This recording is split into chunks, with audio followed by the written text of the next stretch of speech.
ये इस वक्त की बड़ी खबर, सत्यपाल मलिक का ये बड़ा बयान।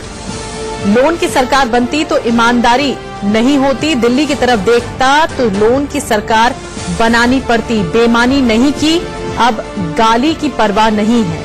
सत्यपाल मलिक ने अपना पूरा पक्ष सामने रखा है, बड़ा बयान दिया है जम्मू कश्मीर की हालात के बाबत, जो कि तेजी से घटनाक्रम चेंज हुआ, ये तेजी से घटनाक्रम बदलाव हुआ और बीते कुछ दिनों में हमने देखा कि जम्मू कश्मीर में किस तरह से सत्यपाल मलिक ने विधानसभा को भंग किया और उसके बाद आरोप लगाया उमर अब्दुल्ला और महबूबा मुफ्ती ने कि इस तरह आनन फानन में ये फैसला लिया गया।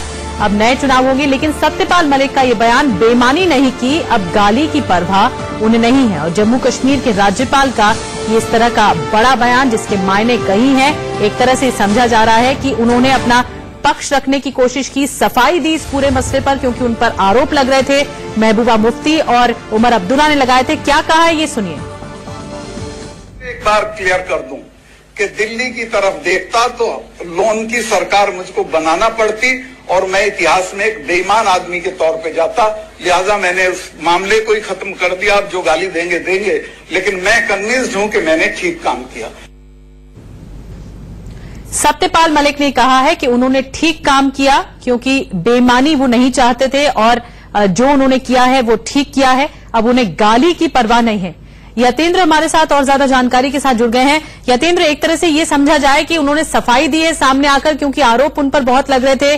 जिस तरह से तेजी से घटनाक्रम में बदलाव हुआ, जम्मू कश्मीर की सरकार को लेकर विधानसभा भंग की गई, अब उन्होंने इस मामले में सफाई दी है। निधि, जिस तरह से विधानसभा भंग की अचानक फैसला लिया गया, अपोजिशन के समर्थन जो महबूबा मुफ्ती ने जो पत्र दिया था उसके बाद तुरंत ये फैसला लिया गया। हालांकि ये कहा गया कि टेक्निकली वो पत्र उनको मिला नहीं था, फैक्स मशीन खराब थी, इस तरह की दुहाई दी गई, तो अपोजिशन के लगातार निशाने पर थे।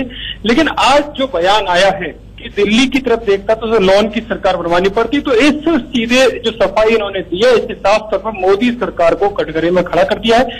सवालों के घेरे में अब मोदी सरकार आएगी, यानी कि साफ जो, हालांकि गुपचुप तरीके से सूत्रों से यही चल रहा था कि बीजेपी और सज्जाद लोन के बीच में साठगांठ चल रही है और जल्दी वो सरकार बनाने का दावा पेश करते हैं, लेकिन कहीं भी ऑन रिकॉर्ड नहीं था।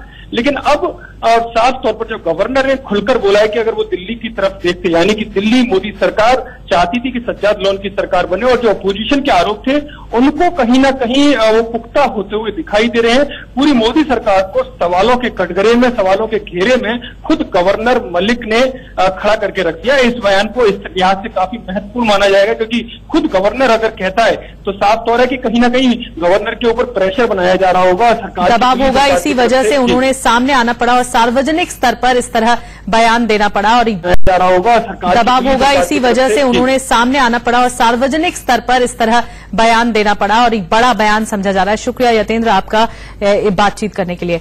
तो इस खबर पर हम आगे भी आपको अपडेट देंगे। फिलहाल एक ब्रेक के लिए रुकना होगा, लेकिन आगे बढ़ने से पहले इस वक्त की हेडलाइंस पर नजर डाल लेते हैं।